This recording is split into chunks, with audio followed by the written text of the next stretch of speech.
उत्तानम पारगयानम परम पर गयानम लोहद्यमो गयानम नमो सया सब सिद्धाणम इको भी नमस्कारो जिनवर वत्स हस्तबद्ध मानस संसार सागराओ तारे नरम नारिम अहो अहो श्री सदगुरु करुणा सिंधु अपार आप मर पर प्रभु करो अहो अहो उपकार।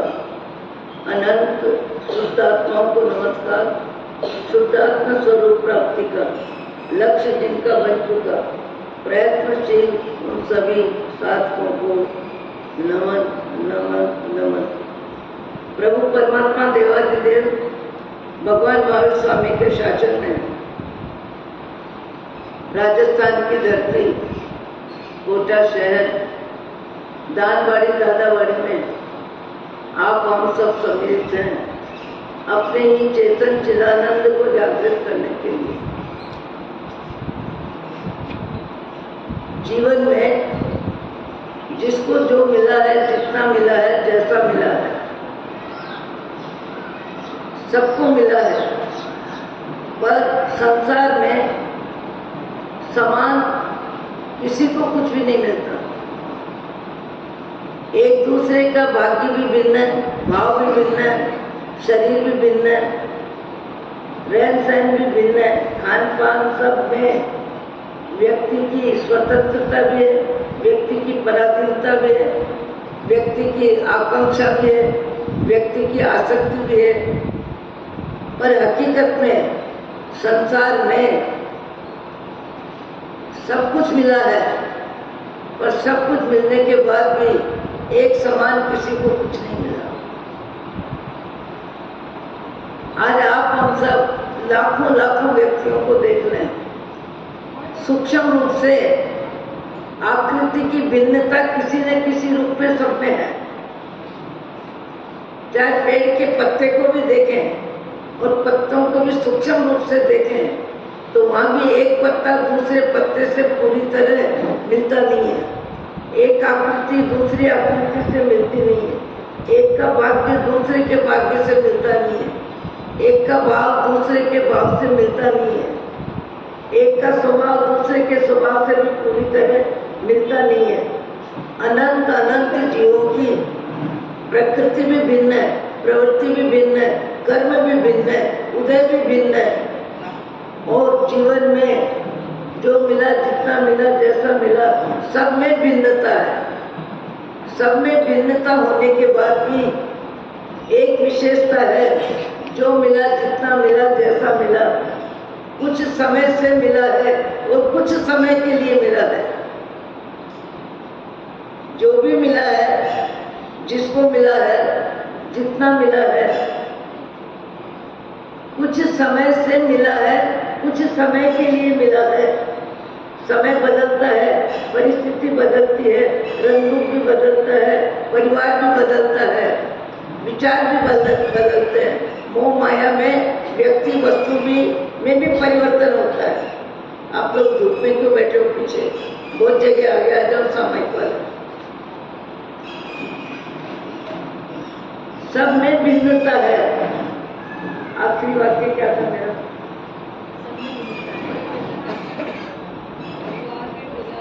सबको बहुत कुछ मिला है, पर सब में किसी न किसी रूप में सूक्ष्म रूप से एक दूसरे में भिन्नता है। और ये भिन्नता अपने कर्मों का परिणाम है, और कर्म अपने भाव का परिणाम है, और भाव में क्रिया का परिणाम है, और क्रिया में व्यवहार है, और व्यवहार में तेरा मेरा है। राजा ने मंत्री से प्रश्न किया था, उस रोज ये बात अधूरी रह गई थी। मंत्री ने राजा से प्रश्न किया, राजा ने मंत्री को कहा, मुझे संसार में बहुत कुछ मिला है, बहुत कुछ मिला है, पर उसके बाद भी मेरे जीवन में आंतरिक शांति, अखंड शांति, लगातार शांति का एहसास मैं करना चाहता हूँ, पर वो एहसास होता नहीं है। तुम ऐसे संत साधक ऋषि महर्षि कहीं भी जाओ, किसी के पास भी जाओ, पंडित के पास जाओ, ज्योतिषी के पास जाओ या अनुभवी संत के पास जाओ, मुझे ऐसा नुस्खा ला के दो कि जिस नुस्खा का रिजल्ट मेरे जीवन में अखंड शांति आए, मेरे जीवन में अखंड शांति का अनुभव हो। एक महीने तक मंत्री घूमता है, कई व्यक्तियों से मिलता है, कई पंडितों से मिलता है, कई संतों से मिलता है, आखिरी में एक संत के पास पहुंच गया और वो संत एक ऊंचाई पर किसी शिलापट पर बैठे थे और अपनी मस्ती में थे। अपनी मस्ती में कौन रहता है? जिसको किसी से कुछ नहीं चाहिए, जिसको किसी से कुछ नहीं चाहिए। ये बहुत ऊंचा शब्द है, जिसको किसी से कुछ नहीं चाहिए वह व्यक्ति अखंड शांति में जीता है, अखंड शांति में जीता है। दुनिया में हर व्यक्ति को परस्पर एक दूसरे से कुछ चाहिए, कुछ चाहिए, कुछ चाहिए। कभी सम्मान, कभी सुविधा, कभी धन, कभी धरती, कभी पद, कभी पैसा, कभी परिवार, कभी खाना, कभी पीना। हर व्यक्ति के जीवन में किसी न किसी प्रकार की चाह अखंड बनी रहती है। शब्द पे ध्यान देना, चाह अखंड बनी रहती है, चाह बदलती रहती है, चाह बदलती रहती है। व्यक्ति वस्तु में चाह का विभाजन होता रहता है, कम ज्यादा होती रहती है। जाने वाले जाते हैं, आने वाले आते हैं, पर व्यक्ति के भाव जगत में, वस्तु जगत के प्रति भाव बना ही रहता है। राजा साहब को मंत्री ने वह कागज ले जाके दिया जो कागज एक संत ने दिया, और संत ने कहा कि ये एक ताबीज के रूप में बना के तुम राजा को दे देना। और जब उसने खोल के देखा और देख के कहा, तुम्हें यदि अखंड शांति चाहिए तो एक मंत्र सीख लो, जो मिला है यह भी चला जाएगा, जो मिला है यह भी चला जाएगा। रूप भी बदलेगा, रंग भी बदलेगा, सब परिवार भी बदलेगा, पैसा भी बदलेगा, धन भी बदलेगा, धरती भी बदलेगी, और तो और क्या, शरीर भी बदल जाएगा। और जब शरीर बदलेगा तो शरीर से संबंधित पुण्य कर्म के उदय की फिल्म में जो मिला, जैसा मिला, छोड़ना कुछ नहीं पड़ेगा, सब छूट जाएगा, एक क्षण में छूटेगा, कल्पना के बिना छूटेगा, चाह के बिना छूटेगा। व्यक्ति पाने के लिए बहुत प्रयत्न करता है, पाने के लिए बहुत प्रयत्न करता है। धन चाहिए तो भी प्रयत्न करता है, पद चाहिए तो भी प्रयत्न करता है, रंग रूप की बहू चाहिए तो भी प्रयत्न करता है, बेटी को अच्छे घर में भेजना हो तो भी प्रयत्न करता है। प्रयत्न हजार प्रकार का होता है और हर व्यक्ति प्रयत्न में लगा रहता है। और प्रयत्न में जितनी आकांक्षा होती है, जितनी आसक्ति होती है, जितनी चाह होती है, उतना ही उसका मन उस प्रवृत्ति में, उस क्रिया में, उस चाह में उलझा रहता है। और अधिकतर व्यक्ति के जगत में अभाव के प्रति भाव बना रहता है, अभाव के प्रति भाव बना रहता है। और अभाव का अभाव जीवन में कभी होता नहीं है।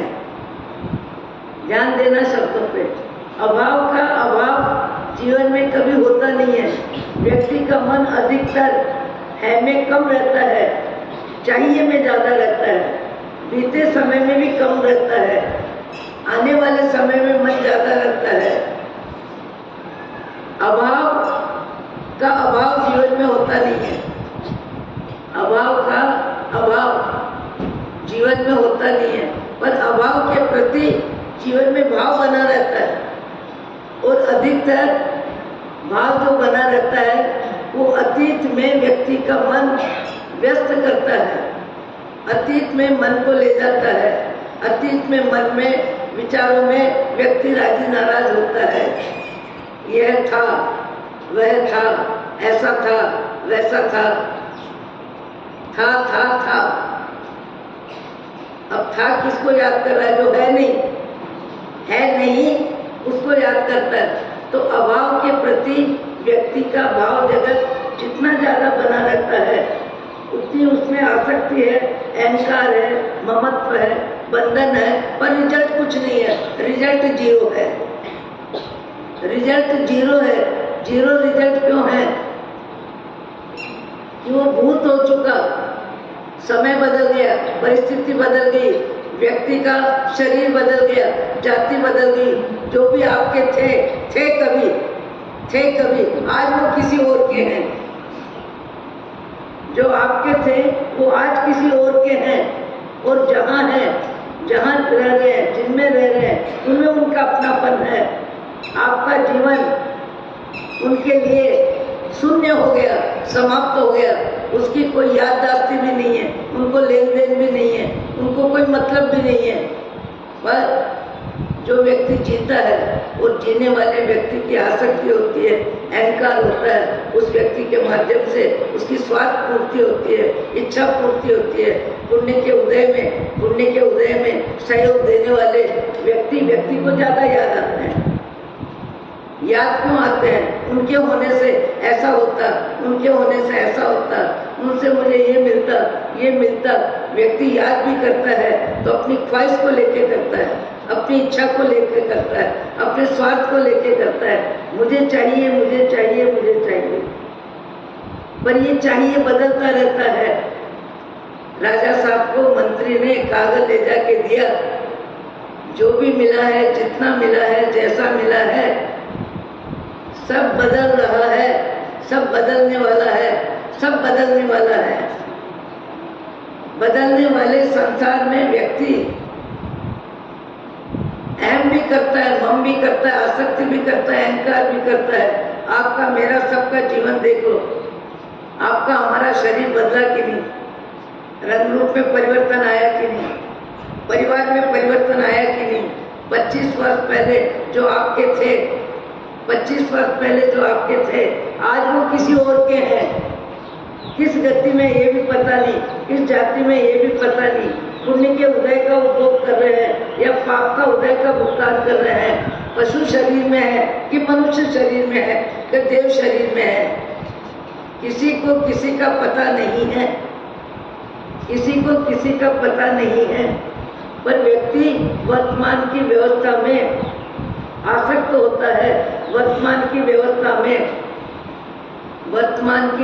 में आसक्ति होती है, अहंकार होता है, अच्छे विचार भी आते हैं, पर अच्छे विचारों को जीने में मन बहुत कम उत्साहित होता है, बहुत देर से उत्साहित होता है। ज्यादा समय व्यक्ति का सोचने में निकलता है, पाप प्रवृत्ति में, हल्के आचरण में, मोह माया की जिंदगी में व्यक्ति जितनी जल्दी अपनी ताकत का उपयोग करता है, मोह माया की जिंदगी में व्यक्ति अपनी शक्ति का, ताकत का जितना जल्दी उपयोग करता है, बेटे का जन्म हो, बेटी की शादी हो, बेटे की शादी हो, या सत्ता संपत्ति का समय हो, या दल बदल का समय हो, सत्ता बदलती हो, संपत्ति बदलती हो, सत्ता बदलती हो, तो सत्ता के चाहने वाले जितनी तीव्रता होती है चाह में, उतनी व्यक्ति शक्ति लगाता है। शक्ति कितनी लगाता है? जितनी चाह में तमन्ना होती है, जितनी चाह में अभिलाषा होती है। कल एक शब्द आया था, कौन सा शब्द था वो? लगन। लगन जिसमें जिसकी होती है, वहां वो शक्ति की अभिव्यक्ति में हिसाब नहीं लगाता। जितना लग जाए, जैसा भी लग जाए, ये कार्य होना चाहिए। आज संसार में संपन्न व्यक्ति संपत्ति का उपयोग संपत्ति बढ़ाने के लिए, अधिकार बढ़ाने के लिए, जन सेवा के लिए, लोक कल्याण के लिए, भले उनके दृष्टिकोण जितने हो अच्छे, पर उसके बाद भी सत्ता जब हासिल करनी हो तो पैसे को पानी की तरह बहाता है, गांव घूमता है, किसी को पढ़ाई का सामान देता है, किसी को खाने का सामान देता है, किसी की नौकरी लगवाता है, किसी का कुछ करवाता है, सब कुछ अच्छा करता है। पर सारे अच्छे होने के पीछे व्यक्ति का आशय क्या है, व्यक्ति की लगन क्या है, व्यक्ति की चाह क्या है कि ये मुझे चाहिए, चाहिए जितनी आकांक्षा होती है उतनी व्यक्ति की लगन होती है। हम जीवन भर चाह में ही जीते हैं, हमारी चाह कम होती नहीं है, अभिलाषा कम होती नहीं है, चाहिए का चक्कर कम होता ही नहीं है। अधिकतर हम क्या करते हैं, दो बात सबसे ज्यादा याद करते हैं, दो बात सबसे ज्यादा याद करते हैं। क्या करते हैं? दिया हुआ दान और मिला हुआ सम्मान। मिले हुए सम्मान को भी बार बार याद करते हैं और दिया हुआ दान भी बार बार याद करते हैं। अपमान को जल्दी याद नहीं करेगा व्यक्ति, पर सम्मान को याद करता है, बार बार याद करता है। जबकि सम्मान का समय भी निकल गया, दान कब दिया वो समय भी निकल गया, पर उसके बाद भी व्यक्ति के भाव जगत में उन विचारों का क्रम चलता रहता है, बना रहता है। बार बार बोलने की इच्छा होती है, बार बार दूसरों को बताने की इच्छा होती है। क्यों इच्छा होती है? इच्छा क्यों होती है? हमारा भाव जगत अतीत में, वर्तमान में और भविष्य में घूमता रहता है और वर्तमान की आसक्ति सबसे ज्यादा होती है। सनत कुमार चक्रवर्ती, चक्रवर्ती शब्द क्या है? सर्वोपरि जिसके पास सत्ता संपत्ति होती है उसे चक्रवर्ती कहते हैं। और चक्रवर्ती के पास अमाप धन है वो तो ठीक, पर सौंदर्य में जिसका कोई मुकाबला नहीं, जिसकी कोई बराबरी नहीं, जिसकी सुंदरता अपने आप में सर्वोपरि है, ऐसे व्यक्ति के बारे में देव सभा में एक बार इंद्र महाराज ने कहा, इंद्र महाराज ने कहा, कह के क्या कहा कि भरत क्षेत्र में एक ऐसा राजा है, ऐसा चक्रवर्ती है जिसकी सुंदरता का कोई मुकाबला नहीं, जिसकी सुंदरता में कोई बराबरी में आ नहीं सकता है। देवों ने वो प्रशंसा सुनी और प्रशंसा सुन के मनुष्य में ऐसा सौंदर्य होता है तो हमें देखना चाहिए, और देखना चाहिए। वो देखने के चक्कर में आता है और आने के बाद चक्रवर्ती के सामने, चक्रवर्ती को देखता है। चक्रवर्ती को जब देखता है तो लगता है जिसने बोला, जो बोला सही बोला, इनके तुलना में तो कोई है नहीं। और जब सनत कुमार चक्रवर्ती को मालूम पड़ा कि मैं आपके रूप के दर्शन करने आया हूँ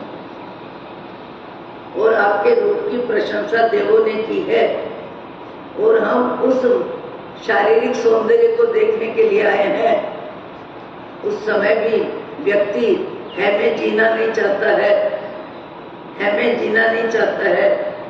आने वाले समय की अपेक्षा से बात करता है और बात करके क्या कहता है, अभी मेरा रूप क्या देख रहे हो, मैं राज्यसभा में बैठूं राजा मुकुट वगैरह पहन के, उस समय मुझे देखने आना। व्यक्ति की अभिलाषा में ऐसे भी ज्यादा चाहिए में ध्यान होता है, ऐसे भी ज्यादा चाहिए का आकर्षण होता है, ऐसे भी ज्यादा चाहिए में मन होता है। चाहिए चाहिए चाहिए।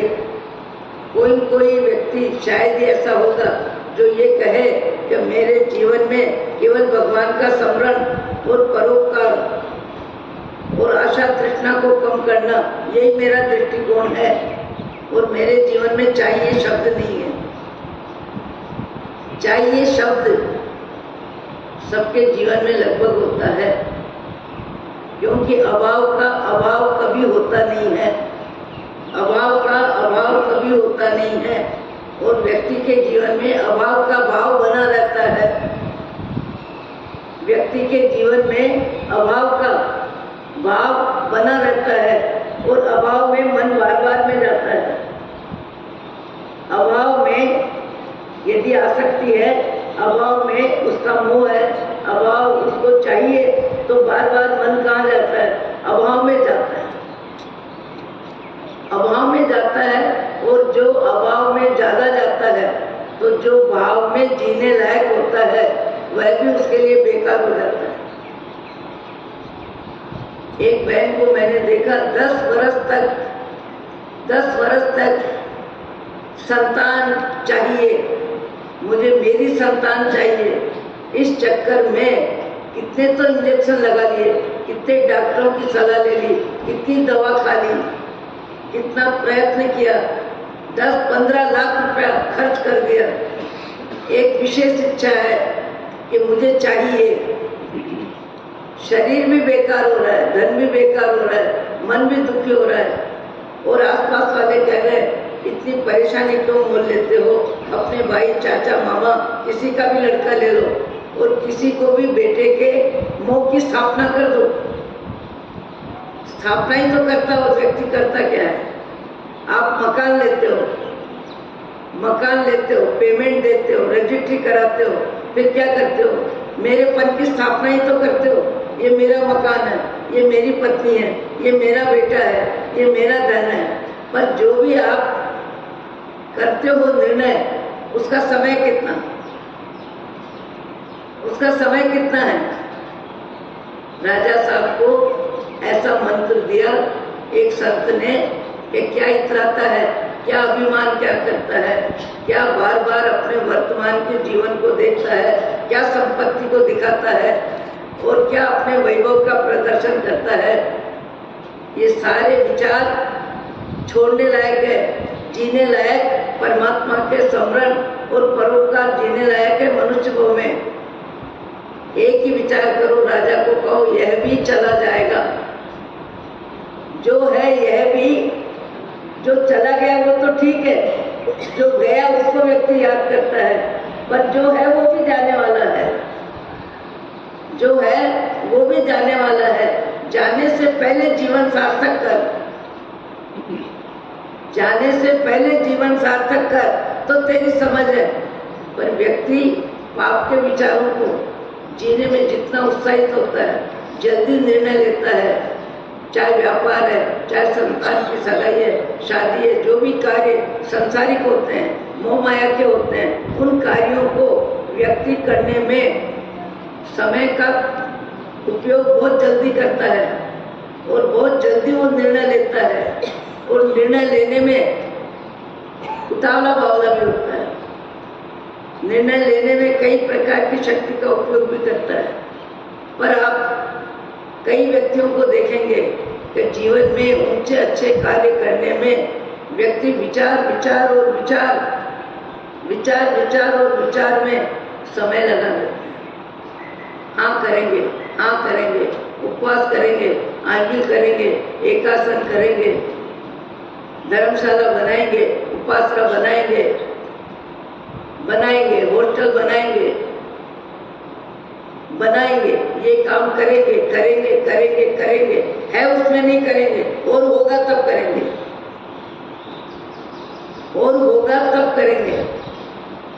करेंगे के विचारों में ताकत कम होती है। परोपकार का विचार हो, सामायिक का विचार हो, स्वाध्याय का विचार हो, परमात्मा भक्ति का विचार हो, अच्छे विचारों को व्यक्ति लगभग गौण करता है, और जो मोह की तीव्रता है उन विचारों को जीने में व्यक्ति नींद भी छोड़ देता है, भोजन भी छोड़ देता है, खाने का समय भी छोड़ देता है, और वो कार्य जल्दी में जल्दी मुझे करना है, जहाँ लगन होती है। आज संसार में कई व्यक्तियों की लगन परमार्थ में भी होती है, कई व्यक्तियों की लगन परोपकार में भी होती है, कई व्यक्तियों की लगन अनासक्ति में होती है, कई व्यक्तियों की लगन उदारता में होती है, कई व्यक्तियों की लगन शब्द एक है, पर लगन उसे कहते हैं जिसमें व्यक्ति लगा रहता है। परिवार के मोह में लगन, शरीर में लगन, धन में लगन, धरती में लगन, 24 घंटे का समय कहाँ देता है व्यक्ति?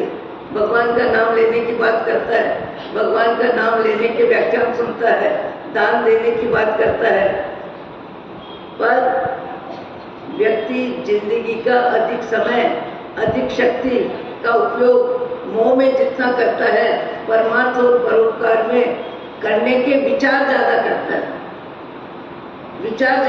है।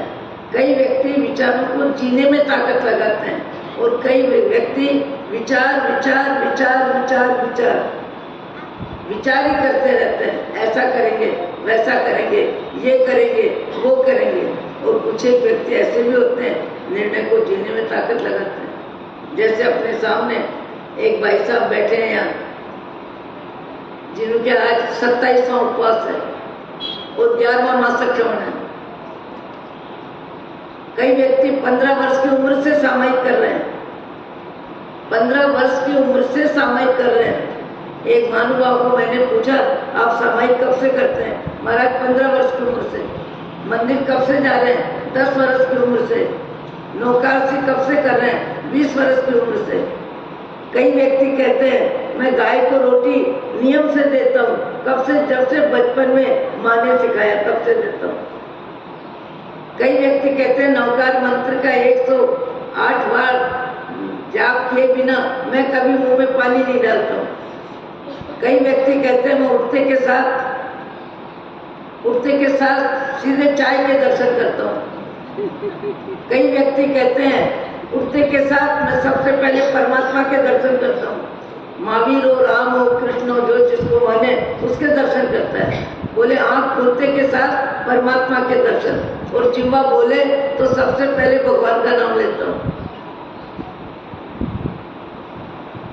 सबके विचार अपने अपने होते हैं, पर व्यक्ति के जीवन में सबसे ज्यादा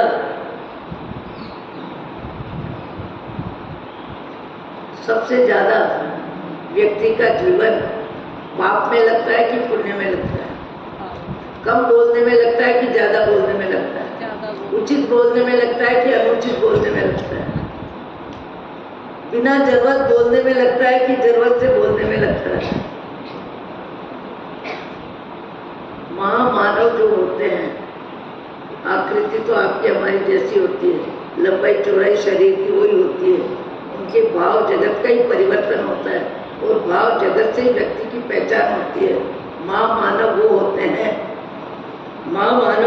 हैं जो पुण्य को भोगते कम में कम है। पुण्य के उदय में पुण्य को भोगते कम है, और पाप के उदय में भागते कम है। पाप के उदय में भागते नहीं है, और पुण्य के उदय को भोगते नहीं है। अपने लिए काम में नहीं लेते हैं। उनकी जरूरतें इतनी कम होती है, अनासक्ति इतनी ज्यादा। उनको शरीर लगता है, शरीर के लिए 4 जोड़ी कपड़े बहुत लगते हैं। कि करना क्या है? शरीर को कपड़े बदला के क्या बदलाना है? ऐसे भी लोग हैं, पुण्य को भोगते नहीं है और पाप को पुण्य को भोगते नहीं है, और पाप को भोगने में क्या होते हैं? क्या शब्द बोला मैंने? भागते नहीं है। पाप के उदय में भागते नहीं है। पाप के उदय में भागते नहीं है, और पुण्य के उदय को भोगते नहीं है। सामान्य व्यक्ति पुण्य के उदय को भोगता है और पाप के उदय को भगाने में कोशिश करता है, पूरी कोशिश करता है। कभी ज्योतिषी के पास जाएगा, कभी डॉक्टर के पास जाएगा, कभी वैद्य के पास जाएगा, कभी किसी सलाहकार के पास जाएगा, कभी मित्र के पास जाएगा। पाप को भोगने में उसकी अनासक्ति, पुण्य को भोगने में रुचि नहीं होती है। पुण्य को भोगने में रुचि नहीं होती है। एक महिला से मैंने पूछा कि आपके पास करोड़ों की संपत्ति है और लाखों लाखों का दान देते हो, उसके बाद आपके कपड़े इतने सामान्य क्यों हैं? बोले सामान्य कपड़े इसलिए हैं कि मुझे शरीर की जरूरत के लिए कपड़े पहनने हैं, शरीर की जरूरत की पूर्ति के लिए कपड़े पहनने हैं। मुझे पुण्य के उदय को भोगना नहीं है। पुण्य के उदय को भोगने में व्यक्ति जितनी ताकत लगाता है उतना ही पाप का बंध होता है। पाप का बंध क्यों होता है? आसक्ति होती है, अहंकार होता है, दिखाने में, भावों में प्रदर्शन होता है, अपनी जाहो जलाली की अभिव्यक्ति होती है। महामानव आप कभी भी देख लो, कहीं भी देख लो, कहीं भी देख लो, वो उदारता में कितने होते हैं। कुत्ते को रोटी देते हुए भी क्या कहते हैं, नाम याद आ गया होगा, करे रूखी रोटी कहाँ लेके जाते हो, रूखी रोटी कहाँ लेके जाते हो, जरा घी चोपड़ के दो। कुत्ते को भी कहते हैं रूखी रोटी कहाँ लेके जाते हो। और ऐसे भी व्यक्ति है रूखी रोटी वर्षों तक खाते हैं। वर्तमान तक की होली करने वाले लगातार रूखी रोटी खाते हैं। दूध भी नहीं, दही भी नहीं, घी भी नहीं, तेल भी नहीं, मीठा भी नहीं, नमकीन भी नहीं। उनके घर में सब कुछ होता है। सब कुछ होने के बाद भी उनकी जिह्वा को कुछ नहीं चाहिए, क्योंकि उनके भावों में वैराग्य है। राग कम करना है, तप कम करना है, मनुष्य भाव में तप होता है, ऐसी उनकी भावना है। आज पालीताना में भी कितने साधक कितने प्रकार की तपस्या कर रहे हैं, कितनी प्रकार की तपस्या में तन मन सबका लगा रहता है, परमात्मा की भक्ति में लगा है। 2-4 साधु जी को तो मैं जानती हूँ, अति वृद्ध है, उसके बाद भी बड़ी तपस्या में लगे हैं। हमारे प्रज्ञा सिंह जी खतरगढ़ के साधु जी, जिन्होंने वर्तमान तक की 100 होली पूरी करी है।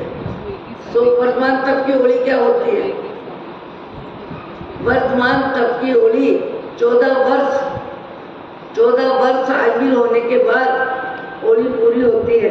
और 14 वर्ष कैसे, शुरू में 5 होली करते हैं। 1 उपवास पाड़ना, 2 उपवास पाड़ना, 3 उपवास पाड़ना, 4 उपवास और 5 उपवास आएंगे, उपवास नहीं आएंगे।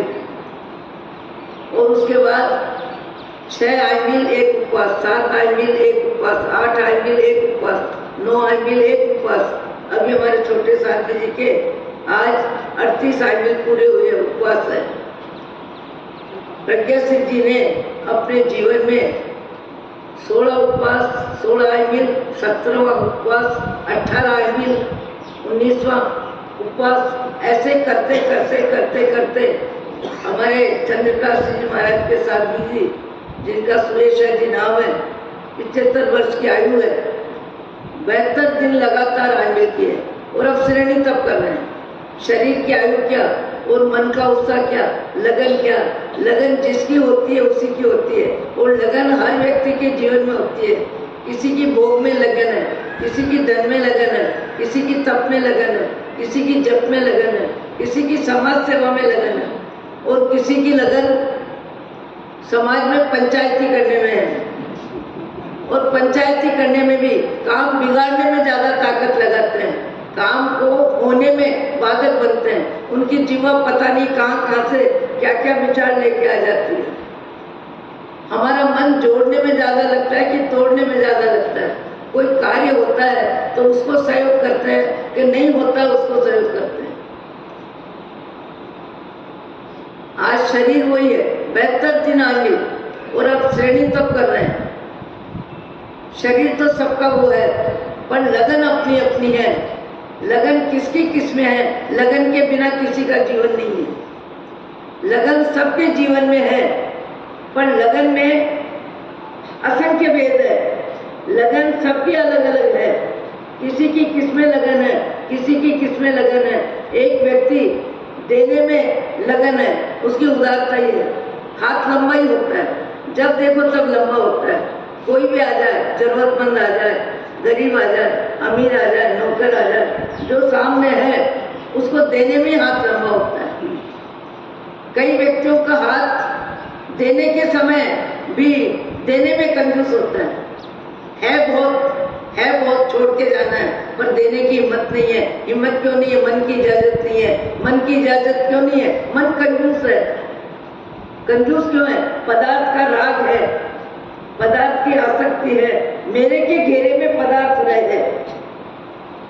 जो शक्ति है वो मेरी सीमा में रहे, मेरी सीमा में रहे, पर सीमा में कब तक रहेगी? जब शरीर ही आपका नहीं रहेगा तो साधन आपके पास कहाँ से रहेंगे?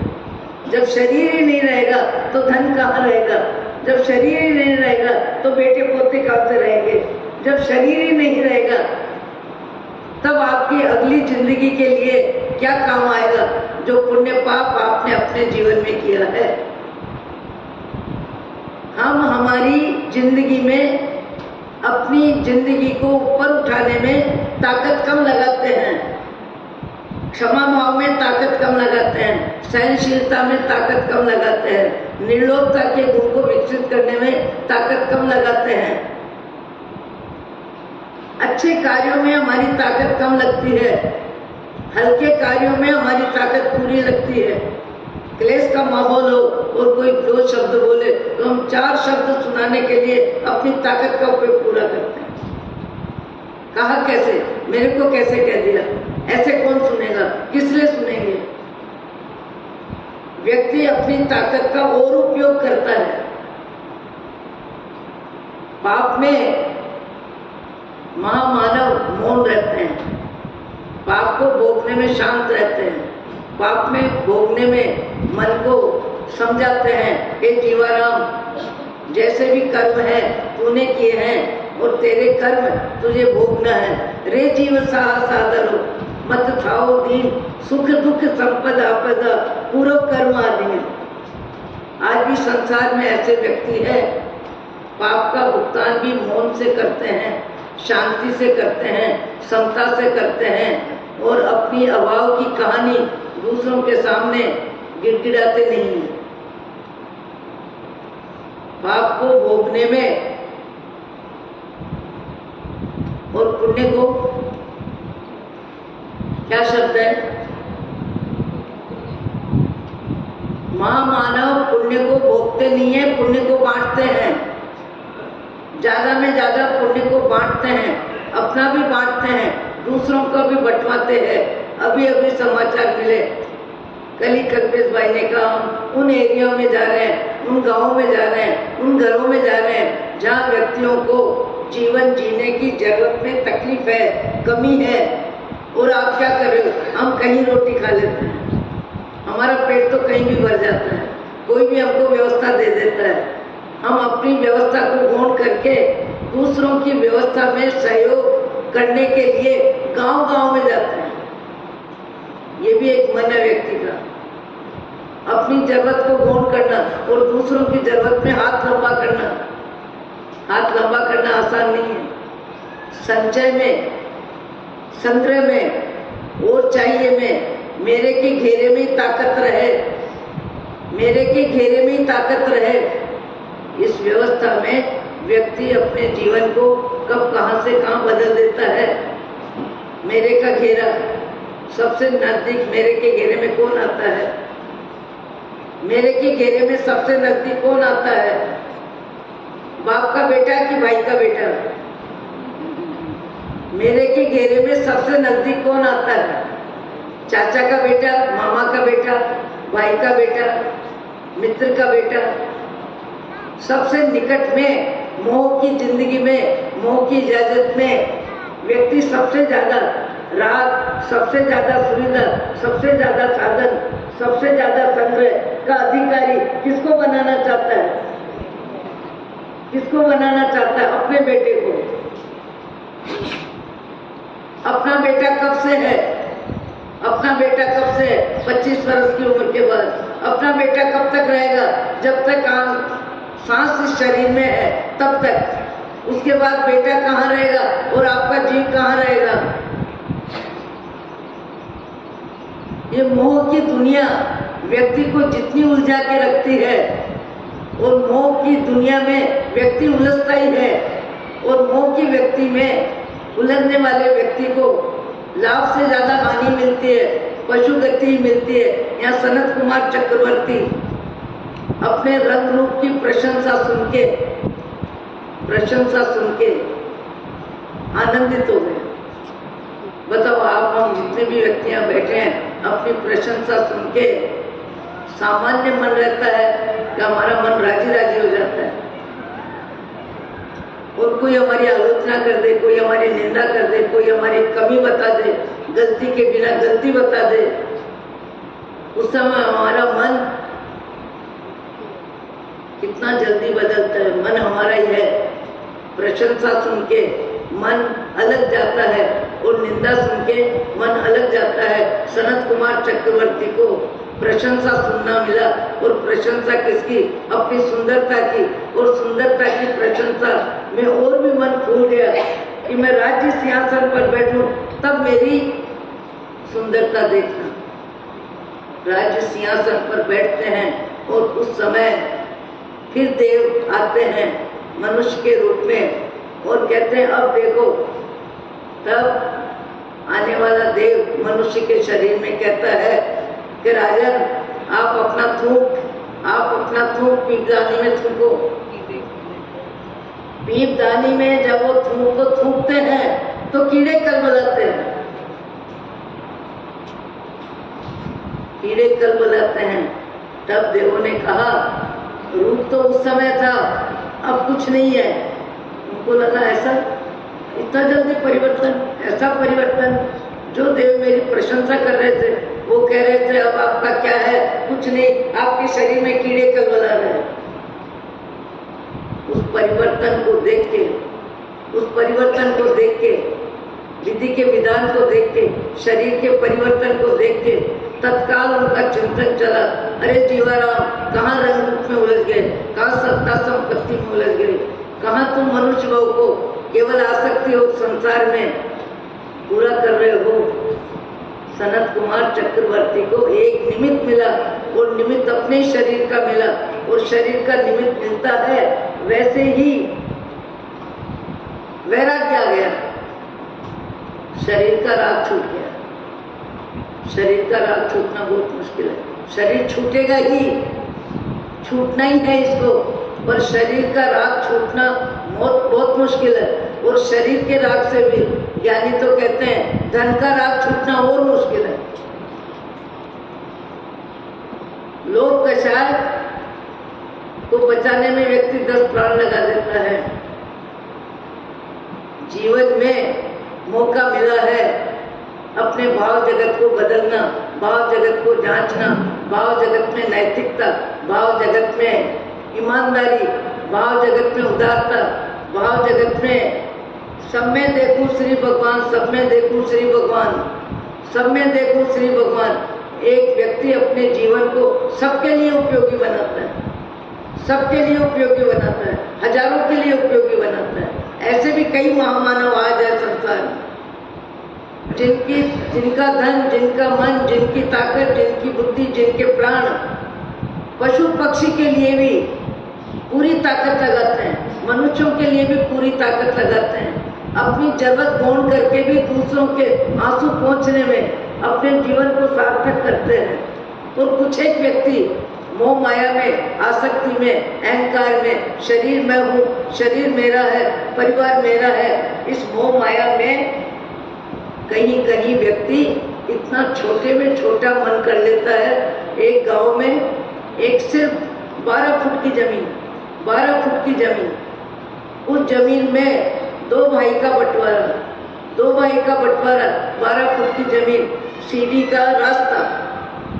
का रास्ता है और मुख्य रास्ता है वो। एक भाई कहता है रास्ते की जमीन मैं लूंगा, दूसरा भाई कहता है मैं लूंगा। जमीन बेचारी कहती है मैं तो जहां हूं वहीं रहूंगी, मैं तो जहां हूं वहीं रहूंगी, 1 इंच भी इधर उधर नहीं होंगी। पर अधिकार के मोह में मेरे चातुर्मास में उन्होंने अपनी कथा सुनाई कि 12 वर्ष तक हमारा बोलना बंद हो गया, खाना बंद हो गया, आना जाना बंद हो गया, बंद हो गया। किसके लिए बंद हुआ? जिस जमीन के लिए। जमीन न रोती है, न हंसती है, न जानती है कौन लड़ रहा है, किसके लिए लड़ रहा है, किससे लड़ रहा है। जमीन को कुछ पता नहीं है। जमीन में न राग है न द्वेष है, जमीन को न कोई अपना है न पराया है, कुछ भी नहीं है। पर उसके बाद भी लड़ाई झगड़े कब कैसे होते हैं, कितने होते हैं, दुनिया सब कुछ जानती है। पर सब कुछ हमारा जानना अज्ञान है, सब कुछ हमारा जानना अज्ञान है। अज्ञान क्यों है? अज्ञान क्यों है? अज्ञान के साथ हमारी आकांक्षा जुड़ी हुई है। आकांक्षा जहां है वहां अज्ञान है, संतोष है वहां ज्ञान है, क्षमा है वहां ज्ञान है, उदारता है वहां ज्ञान है। व्यक्ति अपने जीवन के साधनों में, सुविधा में ज्यादा उदारता का गुण जिसमें होता है, उसको अपनी जरूरत महसूस बहुत कम होती है और दूसरों की जरूरत में हाथ लंबा करना उसके लिए बाएं हाथ का खेल है। आपको, हमको, सबको चांस मिला, अवसर मिला, आप अपने मन को जांचें, मैं अपने मन को जांचूं और मन को कैसे बदले, मन को कैसे बदले, मन को कैसे बदले। मन को कोई दूसरा नहीं बदलेगा। जब भी मन बदलेगा, आपसे बदलेगा, आपके विचारों से बदलेगा। बदलने में कोई याद भी निमित्त, कोई व्यक्ति भी निमित्त बन सकता है, किसी का क्षमा गुण भी निमित्त बन सकता है, किसी की उदारता भी निमित्त बन सकती है। निमित्त आपको कोई भी मिल सकता है, कैसा भी मिल सकता है और निमित्त के अनुसार व्यक्ति का भाव बदलता है। एक व्यक्ति ने कहा, मैंने एक वाक्य सुना और एक वाक्य सुना महाराज, आज 15-20 वर्ष हो गए। एक वाक्य ने मेरा जीवन बदल दिया, एक वाक्य ने मेरा जीवन बदल दिया। मैंने कहा क्या बदल दिया, कैसे बदल दिया? बोले एक वाक्य मेरे लिए मंत्र बन गया, मंत्र बन गया, जैसे भगवान की आज्ञा बन गई, जैसे जीवन का सार मिल गया, जैसे जीवन में शांति मिल गई, जीवन में जो है उसमें जीना आ गया। मैंने कहा क्या हुआ? बोले कुछ ही नहीं, मैंने कहीं सुना था, जो प्राप्त है पर्याप्त है, जो प्राप्त है पर्याप्त है। ये वाक्य मेरे जीवन का मंत्र बन गया। कपड़े पहनता हूँ तब भी यही भाव, खाना खाता हूँ तब भी यही भाव, व्यापार में बैठता हूँ और यदि मेरा भाग्य साथ नहीं देता है, लक्ष्मी का योग नहीं बनता है, तो मैं दूसरों की दुकान के ग्राहकों को देखने में अपनी समय शक्ति का उपयोग नहीं करता और यही कहता हूँ जीवनराम, जो प्राप्त है पर्याप्त है, जो प्राप्त है पर्याप्त है, ऐसा विचार करने में अपना जीवन लगा देता हूँ। कई व्यक्ति अपने जीवन को एक वाक्य से बदलते हैं, एक वाक्य से बदलते हैं और एक वाक्य से कैसे बदल लेते हैं। दो व्यक्ति यात्रा करने जाते हैं, दो व्यक्ति यात्रा करने जाते हैं। अभी तो यात्रा करने बहुत हजारों व्यक्ति जा रहे हैं और सिद्धाचल तीर्थ का तो प्रभाव ही ऐसा है, सदा ही हजारों सैकड़ों व्यक्ति दर्शन करने जाते हैं। दो व्यक्ति दर्शन करने जाते हैं और दर्शन करने जाते हैं, दर्शन करके लौटते हैं और लौटते समय चलने वाले संत मिल जाते हैं और संत को प्रणाम करते हैं। संत कहते हैं क्या है भैया, कि मैं यात्रा करने आया हूँ और ये मेरा मित्र मुझे यात्रा कराने के लिए लाया है, इनका साथ मिला तो मैं यात्रा करने आ गया। मैं जीवन में पहली बार यात्रा करी है और ऐसे परमात्मा, ऐसा तीर्थ, ऐसी कोरनी, ऐसा मंदिर, मैं तो सब देखते ही रह गया, देखते ही रह गया जीवन में कैसी भी जगह होती है। तो संत ने कहा तुमने जीवन में पहली बार तीर्थ किया, पहली बार इतना अच्छा माहौल मिला तुमको, ये बताओ तुमने शिक्षा क्या ली, तुमने शिक्षा क्या ली, तुमने अपने जीवन में अच्छाई का संकल्प क्या किया? बोले विचार तो कुछ नहीं किया, विचार तो कुछ नहीं किया, केवल माँ की प्रशंसा की बात करी मैंने, अपने जीवन में मैंने कुछ नहीं लिया। तो संत ने कहा इतनी बड़ी यात्रा की है, जीवन में हर्ष शोक, आना जाना, खाना पीना बहुत हो गया, इस यात्रा का आनंद लेने के लिए उस संकल्प लो। तो बोले संकल्प क्या लूं? जो कहो वही दे दूं मैं। बोलो मुझे तो कुछ समझ नहीं आ रहा। महाराज संकल्प आपके आशीर्वाद से मेरा सफल हो और संकल्प आप ही दे दो मुझे, आप ही दे दो संकल्प, मैं संकल्प दूंगा तुम पालन करोगे। महाराज जो संकल्प देगा वो संकल्प पालन करने की शक्ति भी देगा। संकल्प में शक्ति है और संकल्प दिलाने वाले में ताकत है, तो मेरा संकल्प पूरा होगा। संत ने कहा ठीक है, जीवन में खाना पीना, कमाना, सोना, ऐसा आराम सब करना, पर जीवन में कभी किसी को हल्का शब्द क्रोध में मत बोलना, किसी को हल्का शब्द क्रोध में मत बोलना। उनके साथ 2-3 आदमी जो थे सब हंसने लग गए, मजाक बनाने लग गए। उनको देख देख के हंसने लगे। संत ने कहा हंसने की क्या बात है, हंसने की क्या बात है? महाराज हम तो मित्र ऐसे ही हंस रहे हैं। नहीं बताओ हंसने की क्या बात है? तो जिसके लिए हंस रहे हैं वो व्यक्ति कह रहा है गुरु महाराज ये मेरे मित्र मेरे नजदीक रहते हैं, मेरा स्वभाव जानते हैं, मेरी प्रकृति जानते हैं, मेरी प्रकृति जानते हैं। आसपास रहने वाला क्या नहीं जानता, सब जानते हैं। अपना स्वभाव जितना जाने उससे ज्यादा दूसरों का जानता है। तो महाराज ये मेरे को हंस रहे हैं, तुमको क्यों हंस रहे हैं? मेरे को बात बात में क्रोध आ जाता है, बात बात में क्रोध आ जाता है। गलती किसकी? मैं क्रोध करता हूँ। दूसरों की गलती पे अधिकतर व्यक्ति क्रोध करता है। समझदार व्यक्ति अपनी गलती पर क्रोध करता है, अज्ञानी दूसरों की गलती पे क्रोध करता है। तो बोले मेरे को बात बात में क्रोध आ जाता है, शायद एक दिन भी मेरा क्रोध किए बिना नहीं निकलता है, एक दिन भी मेरा क्रोध किए बिना नहीं निकलता है, इसलिए मेरे मित्र हंस रहे हैं मुझे, इसलिए मुझे हंस रहे हैं। आप मुझे आशीर्वाद दो, ऐसा आशीर्वाद दो कि क्रोध मेरे भाव जगत से विदा हो जाए, किसी भी परिस्थिति में मुझे कोई विचलित नहीं कर सके, ऐसा आशीर्वाद दो। फिर वो मुस्कुराने लगे कि स्वभाव बदलना इतना आसान है क्या, आदत छोड़ना इतना आसान है क्या? बात करने में क्या लगता है? जीवन बदलना बहुत मुश्किल होता है, जीवन बदलना बहुत मुश्किल होता है। वो चुपचाप सुन रहा है। फिर गुरु महाराज के चरणों में बार बार नमस्कार करके मुझे शक्ति देना, मुझे शक्ति देना, मेरा संकल्प निभे, ऐसी मुझे शक्ति देना, ऐसा बोलते हुए चला गया। और जाने के बाद पूरे गांव में चर्चा हुई, अरे इनमें अच्छाइयाँ बहुत है पर इनको क्रोध बहुत है, बात बात में क्रोध आता है। गलती किसकी? गलती आप करो, क्रोध में करो। तो आपकी गलती में मैंने भागीदारी बना ली, आप नुकसान में गए और आपके नुकसान में मैं भी नुकसान में गई। क्यों? कि आपकी गलती पे मैंने क्रोध किया। तो आपने गलती की और मैंने आपकी गलती पे क्रोध किया, ये भागीदारी हो गई कि नहीं? जरूरत की भागीदारी है कि बिना जरूरत की भागीदारी है? हम बिना जरूरत की भागीदारी ज्यादा करते हैं, निंदा में, कलह में, आलोचना में, क्रोध में। बिना जरूरत की भागीदारी 18 पाकिस्तान में हम ज्यादा में ज्यादा कर लेते हैं। पुण्य में भागीदारी कम करते हैं, पाप में भागीदारी ज्यादा कर लेते हैं। ध्यान देना शब्द पर, पुण्य में भागीदारी कम करते हैं, पाप में भागीदारी चलते फिरते कर लेते हैं, बात बात में कर लेते हैं, हंसी मजाक में कर लेते हैं। वो व्यक्ति पहुंच भी गया, पूरे गांव में हल्ला भी हो गया। आज रविवार है, 10:15 का टाइम है, 10 मिनट 5 मिनट, पूरे गांव में हल्ला हो गया। सुना क्रोधी काका क्रोध छोड़ के आ गए, क्रोधी काका क्रोध छोड़ के आ गए, क्रोधी काका क्रोध छोड़ के आ गए। लोग मजाक बनाने लगे, मजाक में बात करने लगे, उनको छेड़ने लगे, उनको उकसाने लगे।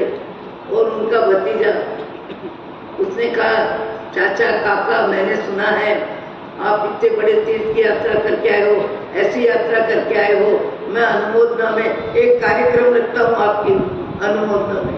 वो कार्यक्रम रखता है, पूरे गांव को जिमाने के लिए बुलाता है, पूरा गांव आता है, पूरा गांव आता है। पर चाचा और चाची दोनों को कहना भूल नहीं गया, इरादे पूर्वक कहता नहीं है कि आप आना कहता नहीं है। और पूरा गांव आता है। उस समय क्रोधी काका पत्नी को बोलते हैं चलो चलो चलो। कहाँ चलो? अरे अपना भतीजा अपने लिए अपनी तीर्थ यात्रा की अनुमोदना में इतना बड़ा जीवन किया, अपन नहीं चले तो कौन चलेगा? ऐसे कौन चलेगा? अलग चूल्हा होने के बाद आमंत्रण आए तो कोई रोटी खाता है। मैं नहीं चलती हूँ। अरे चलो, तुम्हारे मेरे लिए तो ऐसा कार्य किया है और जिसने किया वो घर का सदस्य है, और घर के सदस्यों से आमंत्रण की क्या जरूरत? घर के सदस्यों को बुलाओ किस लिए? घर के सदस्यों को तो पहले आगे होके आके बैठना चाहिए। अरे तेरे को मेरे को तो पहले जाके बैठना चाहिए। कैसे भी पत्नी को समझाते हैं और समझा के लेके जाते हैं, सबको प्रणाम करता है, भतीजा सबको प्रणाम करता है। और प्रणाम करते हुए अचानक काका जब सामने से निकलते हैं, देखा अनदेखा कर देते हैं। कभी कभी किसी किसी व्यक्ति को किसी से बात नहीं करनी होती है तो बहाने बनाने में पेपर ले लेता था। वो कहता मैंने तो ध्यान नहीं दिया, मैं तो पेपर पढ़ रहा था। व्यक्ति अपनी गलती को छिपाने में, बहाने बनाने में कलाकार है और अपनी अच्छाई बताने में भी, किसी भी बहाने से अपनी अच्छाई बोलने में भी कलाकार है। वो चला गया, नमस्कार नहीं किया, फिर पत्नी ने कहा देखो तुम्हारी बेइज्जती हो रही है। फिर भी वो शांत है, फिर भी वो शांत है, भोजन भी करने बैठ जाता है, फिर भी लड्डू की जगह उसके लिए सीरा आता है। परीक्षा ही तो गए, सीरा आता है, तब भी पति पत्नी की तरफ देखता है, देख के कहता है देखो धूल, डोलों में धूल पड़ रही है, अक्ल ठिकाने आ जाएगी, तुम्हारे लिए क्या फुर्सत, सबको क्या फुर्सत।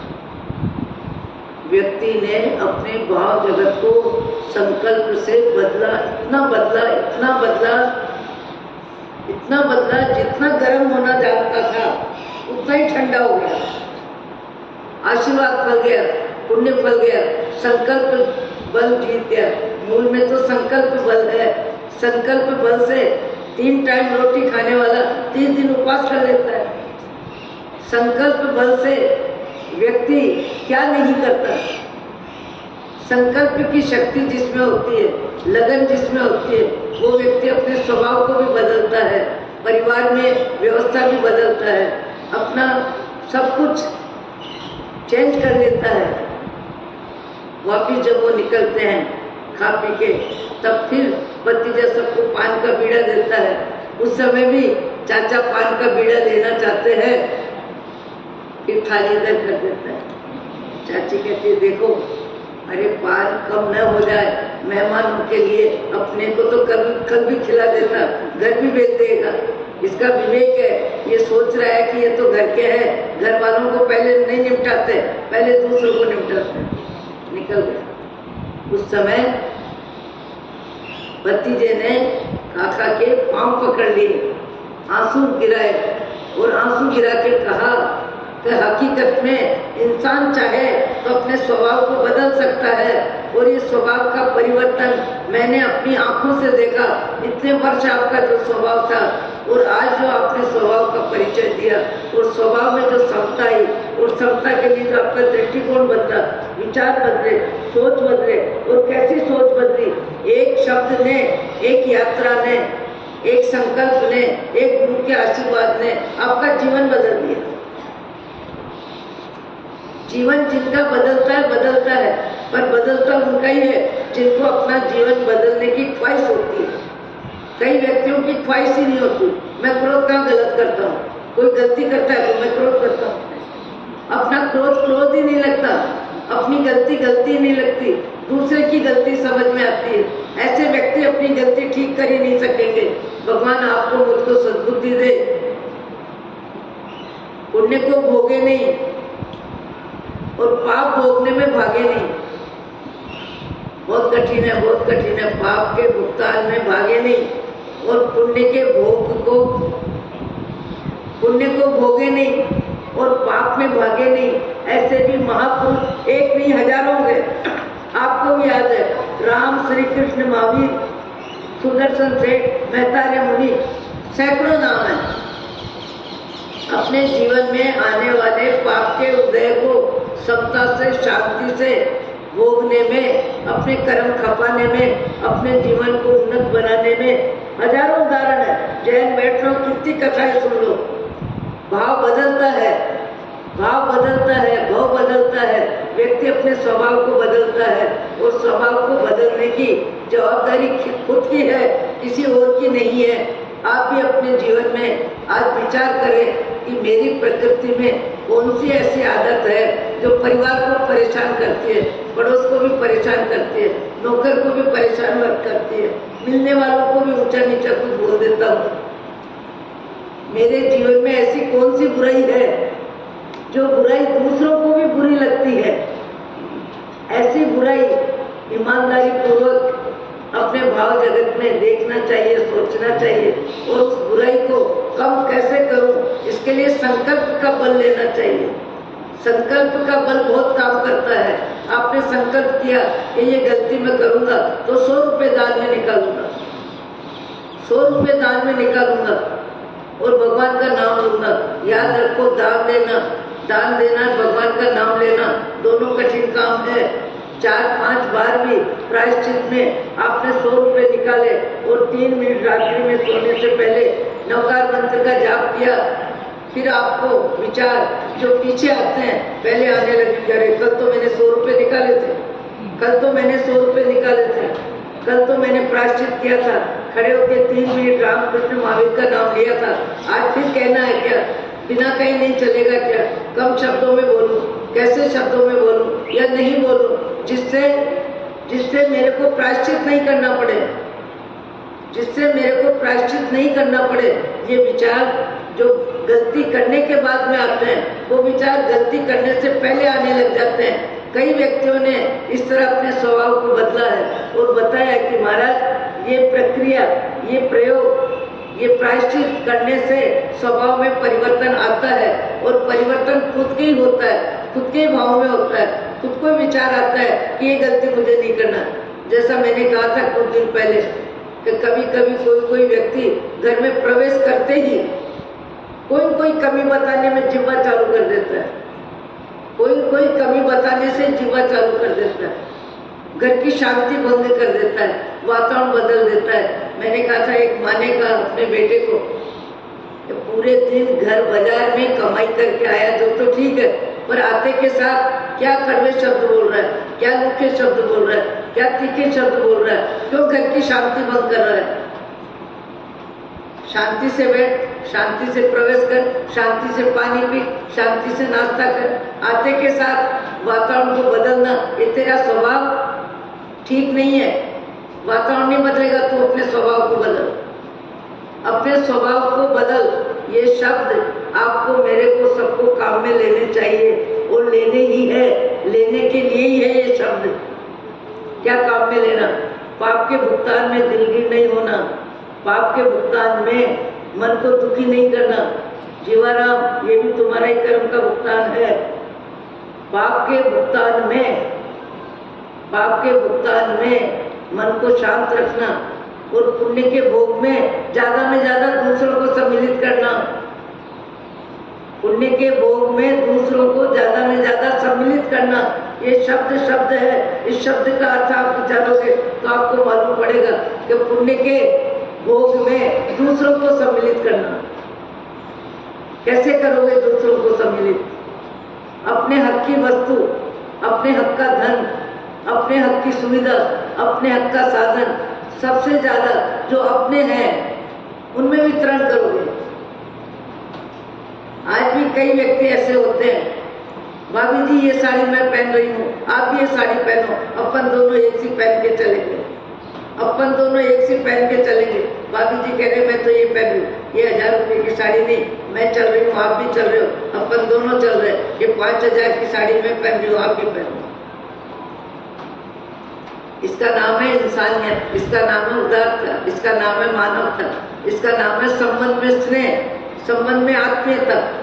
जब हम जिनके साथ जीते हैं उनके साथ ही हमें जीना नहीं आएगा तो परमात्मा के मार्ग में परमात्मा बनने का प्रयत्न कौन करेगा, कैसे करेंगे? जब जीने वालों के साथ ही जीना नहीं आता है तो परमात्मा बनने का मार्ग पकड़ना आसान नहीं है।